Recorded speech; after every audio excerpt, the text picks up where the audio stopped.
ಕೇಂದ್ರ ಸರ್ಕಾರದ ಗೃಹ ವ್ಯವಹಾರಗಳ ಸಚಿವಾಲಯವು ಒಂದು ಹೊಸ ಅಧಿಸೂಚನೆಯನ್ನ ಬಿಡುಗಡೆ ಮಾಡಿದೆ. ಈ ಅಧಿಸೂಚನೆಯ ಪ್ರಕಾರ ಇಂಟೆಲಿಜೆನ್ಸ್ ಬ್ಯೂರೋ ಅಂದರೆ ಗುಪ್ತಚರ ಇಲಾಖೆ ಖಾಲಿ ಇರುವಂತಹ ಭದ್ರತಾ ಸಹಾಯಕ ಮತ್ತು ಕಾರ್ಯನಿರ್ವಾಹಕ ಹುದ್ದೆಗಳಿಗೆ ಅರ್ಜಿಯನ್ನ ಆಹ್ವಾನಿಸಿದೆ.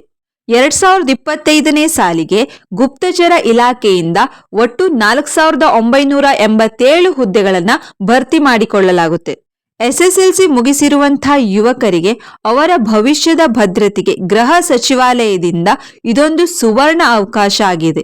ಯಾರೆಲ್ಲ ಸರ್ಕಾರಿ ಉದ್ಯೋಗದ ಕನಸು ಕಾಣ್ತಾ ಇದ್ದೀರಾ, ಈ ಕೂಡಲೇ ಈ ಹುದ್ದೆಗಳಿಗೆ ಅರ್ಜಿಯನ್ನ ಸಲ್ಲಿಸಿ. ಈ ಹುದ್ದೆಗಳಿಗೆ ಅರ್ಜಿ ಸಲ್ಲಿಸುವಂತಹ ಸಾಮಾನ್ಯ ವರ್ಗದ ಅಭ್ಯರ್ಥಿಗಳಿಗೆ ಗರಿಷ್ಠ 27 ವರ್ಷದ ವಯೋಮಿತಿ, SC/ST ವರ್ಗದ ಅಭ್ಯರ್ಥಿಗಳಿಗೆ 32 ವರ್ಷದ ವಯೋಮಿತಿ, OBC ವರ್ಗದ ಅಭ್ಯರ್ಥಿಗಳಿಗೆ 30 ವರ್ಷದ ವಯೋಮಿತಿ, PWD ವರ್ಗದ ಅಭ್ಯರ್ಥಿಗಳಿಗೆ 37 ವರ್ಷದ ವಯೋಮಿತಿಯನ್ನ ನಿಗದಿಸಲಾಗಿದೆ. ಗುಪ್ತಚರ ಇಲಾಖೆಯ ಸೆಕ್ಯೂರಿಟಿ ಅಸಿಸ್ಟೆಂಟ್ ಮತ್ತು ಎಕ್ಸಿಕ್ಯೂಟಿವ್ ಹುದ್ದೆಗಳಿಗೆ 21,700 ರೂಪಾಯಿಯಿಂದ 69,100 ರೂಪಾಯಿಯವರೆಗೆ ಮಾಸಿಕ ವೇತನ ಶ್ರೇಣಿ ಇರುತ್ತದೆ.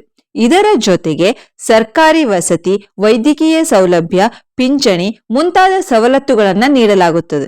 ಅರ್ಜಿ ಸಲ್ಲಿಸಿದ ಅಭ್ಯರ್ಥಿಗಳನ್ನ ಲಿಖಿತ ಪರೀಕ್ಷೆ, ಸಂದರ್ಶನ, ದಾಖಲೆ ಪರಿಶೀಲನೆ ಮತ್ತು ವೈದ್ಯಕೀಯ ಪರೀಕ್ಷೆಯ ಮೂಲಕ ಆಯ್ಕೆ ಮಾಡಿಕೊಳ್ಳಲಾಗುತ್ತದೆ. ಈ ಹುದ್ದೆಗಳಿಗೆ ಅರ್ಜಿ ಸಲ್ಲಿಸಲು ಆಸಕ್ತಿ ಇರುವಂತಹ ಅರ್ಹ ಅಭ್ಯರ್ಥಿಗಳು ಗುಪ್ತಚರ ಇಲಾಖೆಯ ಅಧಿಕೃತ ವೆಬ್ಸೈಟ್ಗೆ ಮೊದಲು ಭೇಟಿ ನೀಡಬೇಕು.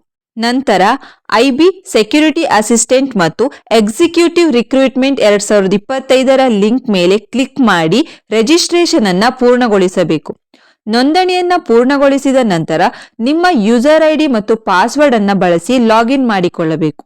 ಲಾಗಿನ್ನ ನಂತರ ಅಪ್ಲಿಕೇಶನ್ ಫಾರಂನಲ್ಲಿ ಎಲ್ಲ ವಿವರಗಳನ್ನ ಭರ್ತಿ ಮಾಡಿ ಅಗತ್ಯ ದಾಖಲೆಗಳನ್ನ ಅಪ್ಲೋಡ್ ಮಾಡಬೇಕು. ಅಪ್ಲೋಡ್ ಮಾಡಿದ ನಂತರ ಜಾತಿವಾರು ನಿಗದಿಸಿದ ಅರ್ಜಿ ಶುಲ್ಕವನ್ನ ಪಾವತಿಸಿ ಅರ್ಜಿಯನ್ನ ಪೂರ್ಣಗೊಳಿಸಬೇಕು. ಸಾಮಾನ್ಯ ಮತ್ತು OBC ವರ್ಗದವರಿಗೆ 650 ರೂಪಾಯಿ ಮತ್ತು SC/ST PWD ವರ್ಗದವರಿಗೆ 550 ರೂಪಾಯಿ ಅರ್ಜಿ ಶುಲ್ಕವನ್ನ ನಿಗದಿಪಡಿಸಲಾಗಿದೆ.